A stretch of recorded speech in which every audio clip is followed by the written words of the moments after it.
Types of unemployment की। क्या होती है अनएम्प्लॉयमेंट, उसके बारे में हमने डिस्कस कर रखा है, हमने बताया आपको अनएम्प्लॉयमेंट क्या होती है। आज हमें देखना है कि उस अनएम्प्लॉयमेंट के प्रकार कितने होते हैं, टाइप्स कितने होते हैं। तो first we will note down all the types and then हम क्या करेंगे, एक एक करके डिस्कस करेंगे, ठीक है। तो सबसे पहला नाम आपका यहां पर आता है, वो आता है सीजनल अनएम्प्लॉयमेंट का। सीजनल अनएम्प्लॉयमेंट का यानी कि मौसमी बेरोजगारी। मौसमी बेरोजगारी, जब हम बात करते हैं मौसमी बेरोजगारी की, सीजनल अनएम्प्लॉयमेंट की, तो इसका मतलब क्या होता है ये समझने की कोशिश करते हैं। सीजनल अनएम्प्लॉयमेंट का मतलब ये है, देखिए आपने देखा होगा अक्सर क्या होता है कि हमारे पास कभी कभी किसी स्पेसिफिक सीजन में ज्यादा काम रहता है।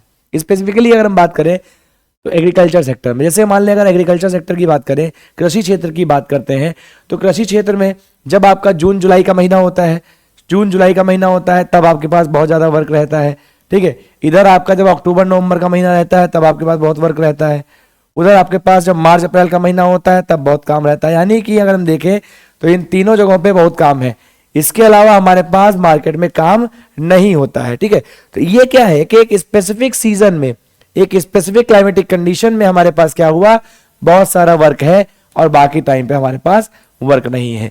और ऐसी सिचुएशन को हम क्या बोलते हैं, सीजनल अनएम्प्लॉयमेंट बोलते हैं। यानी कि सीजनल अनएम्प्लॉयमेंट का मतलब ये है ऐसी अवस्था जब हम किसी विशेष मौसम में कार्य को प्राप्त कर पा रहे हैं, परंतु जैसे ही उस मौसम को पार करते हैं हमारे पास कार्य की कमी हो जाती है। कितना सिंपल सा कॉन्सेप्ट है ना। जैसे कि मान लीजिए अभी कोई शादी में बैंड बजाने वाला आदमी है, अब जब शादी ब्याह होगा तब तो उसको बैंड बजाने के लिए काम मिल रहा है, खूब बढ़िया से काम मिल रहा है, अच्छा पैसा कमा रहा है। लेकिन जैसे ही शादी ब्याह का सीजन जाएगा उसके पास पैसा नहीं होगा। क्यों? क्योंकि उसके पास काम करने के लिए कोई भी संसाधन, कोई भी अवेलेबिलिटी नहीं है, कोई भी रिसोर्सेज की अवेलेबिलिटी नहीं होती। दैट मीन्स कि एक स्पेसिफिक टाइम पर आपको यहाँ पर काम मिल जाता है और उसके बाद आप बेरोजगार होते हैं। अगर हम सीजनल एम्प्लॉयमेंट के नेचर की बात करें, अगर हम सीजनल एम्प्लॉयमेंट के नेचर की बात करें तो ये शॉर्ट टर्म होता है। शॉर्ट टर्म यानी कि छोटी अवधि का होता है, छोटी अवधि का नेचर होता है। कुछ समय बाद जैसे ही सीजन आता है फिर से रोजगार मिलना शुरू हो जाता है, ठीक है। तो ये छोटी अवधि का कार्य होता है, जिसको बोलते हैं सीजनल अनएम्प्लॉयमेंट। ये चीज क्लियर हो गई। आगे बढ़ते हैं और देखते हैं कि नेक्स्ट हमारा क्या है। तो नेक्स्ट हमारा यहां पर होता है डिसगाइज्ड अनएम्प्लॉयमेंट यानी कि प्रछन्न बेरोजगारी। डिसगाइज्ड अनएम्प्लॉयमेंट यानी कि प्रछन्न बेरोजगारी, ठीक है। डिसगाइज्ड अनएम्प्लॉयमेंट का मतलब यह है कि जब किसी एक पर्टिकुलर जगह पे, किसी एक विशेष जगह पर जरूरत से अधिक लोग कार्य कर रहे होते हैं। जरूरत 2 लोगों की है, काम 10 लोग कर रहे हैं। जरूरत 2 लोगों की है, काम 5 लोग कर रहे हैं। तो ऐसी जगह पर क्या होता है, प्रछन्न बेरोजगारी होती है। यानी कि अगर हम यहां पर देखें तो ऐसी बेरोजगारी को कहते हैं when more people are working than required. जब जरूरत से ज्यादा लोग, ठीक है, more people are working than required, जब जरूरत से ज्यादा लोग कार्य कर रहे होते हैं तो आपका क्या हो जाता है, वो डिसगाइज्ड अनएम्प्लॉयमेंट हो जाती है। एग्जाम्पल के लिए मानते हैं, जैसे मान लीजिए हमारे पास 2 बीघे खेत है। अब इस 2 बीघे खेत की अगर हम बात करें तो 2 बीघे खेत में क्या होता है, 2 बीघे खेत में मान लेते हैं हमारे पास 6 कुंटल का उत्पादन होता है, 6 कुंटल का उत्पादन हो रहा है। अब इस 6 कुंटल के उत्पादन को अगर हम ध्यान से देखें तो 6 कुंटल के उत्पादन को करने के लिए 2 लोग भी काफी हैं। 2 लोगों ने मिलकर 6 कुंटल का उत्पादन किया, 2 लोगों ने मिलकर 6 लोगों का उत्पादन किया। लेकिन अगर मान ले इस खेत में 2 की जगह 4 लोग आ जाएं तो क्या उत्पादन बढ़ जाएगा, क्या प्रोडक्शन बढ़ जाएगा? नहीं, प्रोडक्शन तब भी नहीं बढ़ेगा, प्रोडक्शन तभी भी 6 कुंटल का ही रहेगा, 6 कुंटल का ही रहेगा। दैट मीन्स कि जो एक्स्ट्रा 2 लोग आए उन्होंने कुछ नया नहीं किया, उन्होंने बल्कि क्या किया, बर्डन बढ़ा दिया। तो यहां पर क्या होता है, पहली चीज जो यहां पर जो ध्यान रखने वाली है वो ये होती है कि यहां पर मार्जिनल प्रोडक्टिविटी जो होती है वो 0 होती है। मार्जिनल प्रोडक्टिविटी वो 0 होती है, यानी कि जो अतिरिक्त श्रमिक जुड़ा है उसकी उत्पादकता 0 है, ठीक है, उसकी उत्पादकता 0, उसने कुछ भी नया नहीं बनाया। वो आ तो गया बट उसने हमारे लिए क्या किया, अल्टीमेटली परेशानी क्रिएट कर दी कि भाई तुम हमारे पे बर्डन हो, ठीक है। तो उसने क्या किया, वो मार्जिनल प्रोडक्टिविटी जो उसकी थी वो 0 हो गई, वो 0 हो गई। ये चीज हमको यहां पर ध्यान रखनी है, ठीक है। यानी कि यहां पर क्या होता है कि जरूरत से ज्यादा लोग काम कर रहे होते हैं। और इंडिया के केस में disguised unemployment is a serious problem. यहां पर क्या है, लार्ज स्केल पॉपुलेशन जो है इससे सफर कर रही है, लार्ज स्केल पॉपुलेशन इससे सफर कर रही है, स्पेसिफिकली एग्रीकल्चर सेक्टर में। एग्रीकल्चर सेक्टर में स्पेसिफिकली क्या है, आपका डिस्गाइज अनएम्प्लॉयमेंट देखने को मिलती है, जहां पर अगर हम ध्यान से देखें मोटे मोटे तौर पर, तो एग्रीकल्चर सेक्टर हमारी जीडीपी में 17 to 18% का ही कंट्रीब्यूशन रखता है। एग्रीकल्चर हमारी जीडीपी में 17 से 18% का ही क्या रखता है, कंट्रीब्यूशन रखता है। लेकिन जब नौकरी देने की बात आती है तो एम्प्लॉयमेंट ये लगभग कितने लोगों को दे रहा है, तो लगभग जो है 40-45% लोगों को एम्प्लॉयमेंट दे के रखा हुआ है। यानी एम्प्लॉयमेंट के मामले में सबसे ज्यादा यही देता है, जीडीपी का प्रोडक्शन 17 से 18% का है। ठीक है, तो ये चीजें आपको यहां पर ध्यान रखनी है, ये चीजें आपको यहां पर ध्यान रखनी है। तो डिसगाइज्ड अनएम्प्लॉयमेंट ये हो गया। आगे बढ़ते हैं अगर हम, तो नेक्स्ट हमारा यहां पर क्या आ जाता है, नेक्स्ट आ जाता है हमारा यहां पर साइक्लिक अनएम्प्लॉयमेंट। साइक्लिक अनएम्प्लॉयमेंट यानी कि चक्रीय बेरोजगारी। क्या है, चक्रीय बेरोजगारी। साइक्लिक अनएम्प्लॉयमेंट का मतलब है चक्रीय बेरोजगारी। ठीक है, चक्रीय बेरोजगारी से क्या मतलब हुआ, तो इसको हम एक बार समझने का प्रयास करते हैं। चक्रीय बेरोजगारी का मतलब क्या है, उसको एक बार समझने का प्रयास करते हैं। फिर हम जब ये टॉपिक खत्म होगा फिर हम कुछ स्कीम्स के बारे में भी बताएंगे, तो उन स्कीम्स के बारे में भी आप पढ़ लिया जाएगा, थोड़ा थोड़ा बेसिक। ठीक है,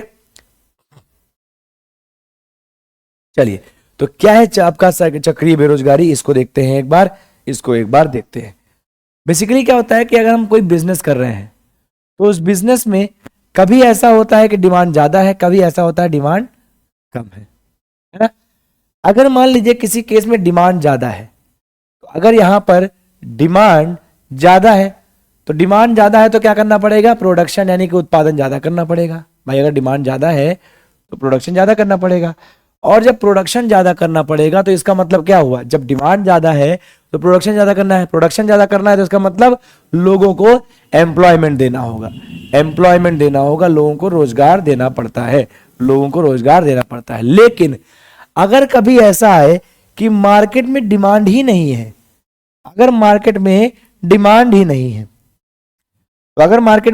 नहीं है तो हम प्रोडक्शन नहीं करेंगे, है ना भाई। प्रोडक्शन करके क्या करोगे, अगर आपके पास डिमांड नहीं है, आपका प्रोडक्ट सेल नहीं होगा मार्केट में, आपका जो उत्पाद है वो बेचा ही नहीं जाएगा, ठीक है, तो आप बना के क्या करोगे, तो जब प्रोडक्शन नहीं करोगे तो वो लोग क्या हो जाएंगे, वो लोग आपके अनएम्प्लॉयड हो जाएंगे, वो लोग आपके बेरोजगार हो जाएंगे। यानी कि इस तरह की आपकी जो बेरोजगारी होती है वो व्यापार चक्र या बिजनेस साइकिल पर डिपेंड करती है। It depends upon business cycle.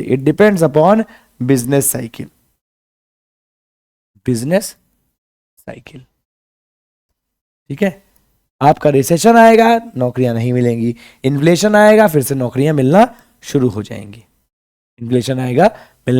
जाएंगी, और इसीलिए इस इकोनॉमी को मांग रहित बेरोजगारी बोलते हैं। इस बेरोजगारी को मांग रहित बेरोजगारी बोलते हैं, यानी कि डिमांड डेफिशिएंट अनएम्प्लॉयमेंट बोलते हैं, यानी कि मांग रहित बेरोजगारी। क्लियर है चीज, मांग रहित बेरोजगारी। क्लियर है, इसको पढ़ेंगे, उसके बाद जो भी आपके प्रॉब्लम्स हैं उन सबको एक एक करके देखेंगे, उसके लिए बिल्कुल टेंशन मत लो, थोड़ा सा समय दो, है ना। तो क्या है हमारा डिमांड डेफिशिएंट अनएम्प्लॉयमेंट। क्लियर है चीज, इसको हम डिमांड डेफिशिएंट किस लिए बोलते हैं, क्योंकि ऑब्वियस सी बात है जब मार्केट में रिसेशन आया तो हमारे पास डिमांड नहीं थी, और क्योंकि डिमांड नहीं थी वी डोंट हैव प्रोडक्शन, और जब प्रोडक्शन नहीं था इसी वजह से क्या हुआ, अनएम्प्लॉयमेंट क्रिएट हो गई, थी। क्लियर है, हाँ बिल्कुल, एग्जाम्पल आप ले सकते हो, ठीक है, कि मान लेते हैं अगर कोई ऐसा कंडीशन आता है कि आपका रिसेशन आ गया, अब लोग डिमांड कर नहीं रहे तो आप प्रोडक्शन क्यों करोगे, ठीक है, आपको प्रोडक्शन तभी करना होगा जब कोई मार्केट में डिमांड कर रहा होगा। अब अगर मान लीजिए कोई डिमांड कर ही नहीं रहा तो मार्केट में प्रोडक्शन करने का कोई मतलब नहीं रह जाता है। This is the major fact. इसके बाद जो नेक्स्ट है हमारा, नेक्स्ट होता है हमारा स्ट्रक्चरल अनएम्प्लॉयमेंट, यानी कि संरचनात्मक बेरोजगारी। स्ट्रक्चरल अनएम्प्लॉयमेंट यानी कि संरचनात्मक बेरोजगारी, ठीक है, संरचनात्मक बेरोजगारी। देखिए अब एक चीज समझिए, कभी कभी क्या होता है कि हमारे यहाँ अनएम्प्लॉयमेंट इस वजह से नहीं है कि डिमांड कम हो गई, या अनएम्प्लॉयमेंट इस वजह से भी नहीं है कि आपके यहाँ पर कोई सीजन है। प्रॉब्लम ये आती है कि हमारी सोसाइटी में इकोनॉमी का स्ट्रक्चर चेंज हो गया है। स्ट्रक्चर चेंज होने का मतलब ये है कि पहले हमारी इकोनॉमी ट्रेडिशनल मेथड से काम कर रही थी, अब हमने क्या किया, टेक्नोलॉजिकल अपग्रेडेशन कर दिया, हमने तकनीकी रूप से जो है उन्नत कर दिया। यानी कि जब तकनीकी रूप से हम उन्नत कर जाएंगे, यानी कि टेक्निकल अपग्रेडेशन जब होता है, टेक्निकल अपग्रेडेशन की कंडीशन में होता क्या है, वास्तव में हमारे यहाँ पर जो पुरानी टेक्नोलॉजीज को यूज करने वाले लोग हैं वो क्या होते हैं, वो इस अपग्रेडेशन को बियर नहीं कर पाते। ठीक है, वो इस अपग्रेडेशन को बियर नहीं कर पाते। दैट मीन्स कि वो जो नया बदलाव आया है उस बदलाव को जो है मैनेज नहीं कर पाते। जैसे कि एग्जांपल लेते हैं एजुकेशन इंडस्ट्री का। एजुकेशन इंडस्ट्री में बिफोर कोविड क्या था, ऑफलाइन इंडस्ट्री थी। अब उसमें बहुत अच्छे अच्छे टीचर हुआ करते थे, नो डाउट एक से एक बेहतरीन टीचर हुआ करते थे। लेकिन कोविड आया, कोविड में डिमांड बढ़ी किस चीज की, ऑनलाइन टीचिंग की। अब जो अच्छे टीचर्स थे लेकिन अगर वो ऑनलाइन में नहीं आ पाए, उन्होंने अपने आप को सेटल नहीं किया ऑनलाइन टीचिंग में, तो वो क्या हुए, मार्केट से बाहर चले गए। अब उनकी क्या हुआ, मार्केट में डिमांड ही खत्म हो गई। बिकॉज अब क्या है, टेक्नोलॉजी की डिमांड है। आप अगर ऑनलाइन नहीं पढ़ा रहे हो, आपका ऑनलाइन प्रेजेंस नहीं है, तो शायद आपको कोई ना जाने। तो क्योंकि अब ऑनलाइन प्रेजेंस जरूरी है और वो लोग इस टेक्नोलॉजी को अडॉप्ट नहीं कर पाए, बियर नहीं कर पाए। अब क्योंकि वो अडॉप्ट नहीं कर पाए या बियर नहीं कर पाए, इस वजह से क्या हुआ, वो मार्केट से बाहर चले गए और इस वजह से वो बेरोजगार हुए। यहाँ पे बेरोजगार किस वजह से हुए, इस वजह से बेरोजगार हुए क्योंकि मार्केट से वो बाहर चले गए। मान लेते हैं कोई यहाँ पर फैक्ट्री थी, कोई कंपनी थी। अब कोई कंपनी ने क्या किया, अपना प्लांट यहाँ से हटा के किसी दूसरी कंट्री में लगा दिया। तो अपनी कंट्री से जो प्लांट हटाया, यहाँ से अपना जो उत्पादन का प्लांट हटाया, उस कंट्री में जो लोग हैं इसी वजह से क्या हो जाएंगे, अनएम्प्लॉयड हो जाएंगे। ठीक है, यहाँ पर देखिए, यहाँ पर हम बेरोजगारी इस वजह से नहीं आई है कि यहाँ पर लोगों के पास काम नहीं है या मार्केट में डिमांड नहीं है या सीजन नहीं है। यहाँ पर अनएम्प्लॉयमेंट इसलिए है, यहाँ पर बेरोजगारी इसलिए है क्योंकि हमने क्या किया, संरचना में ही बदलाव कर दिया, स्ट्रक्चर में ही चेंज कर दिया। अब स्ट्रक्चर में चेंज होने की वजह से क्या है कि उन लोगों को आता तो है काम, बट काम नहीं मिल रहा। दूसरी चीज, इस इकोनॉमी में क्या होता है कि लोग, यहां पर काम तो उपलब्ध है, यहां पर जॉब्स आर अवेलेबल है, लेकिन प्रॉब्लम क्या है कि जो लोग हैं उनके पास स्किल सेट नहीं है। स्किल सेट जो मांगा गया है, जो आपका कौशल मांगा गया है, वो नहीं है। तो आप अगर मान लीजिए कोई स्पेसिफिक स्किल सेट की डिमांड की जा रही है, अगर वो नहीं दे पाओगे तो फिर आपको कहां से मिलेगा जॉब मिलने के लिए आपको आना चाहिए। जैसे मान लीजिए आज के टाइम पे एआई का जमाना है, ठीक है, आर्टिफिशियल इंटेलिजेंस का। अब आप पढ़े जा रहे हो C++, जावा, डिमांड है ही नहीं, ठीक है, तो आप पढ़ के भी क्या करोगे, आप बेरोजगार घूमोगे क्योंकि उसके लिए आपके पास अवेलेबिलिटी नहीं है, ऑप्शंस नहीं है। इसीलिए आपको एआई पढ़ना पड़ेगा, मशीन लर्निंग पढ़नी पड़ेगी। तो कहने का मतलब है कि यहाँ जॉब्स तो अवेलेबल हैं लेकिन स्किल सेट जो डिमांडेड है वो नहीं है। इस वजह से लोग अनएम्प्लॉयड होते हैं और इसी वजह से लोग क्या हो जाते हैं, अनएम्प्लॉयड हो जाते हैं। Is it clear? I hope it is clear. Okay, so ये है आपका स्ट्रक्चरल अनएम्प्लॉयमेंट। अभी तक आपको आई होप समझ में आया होगा और मजा भी आ रहा होगा, है ना। तो इस तरह से जो है हम धीरे धीरे सारी चीजों को पढ़ते रहेंगे।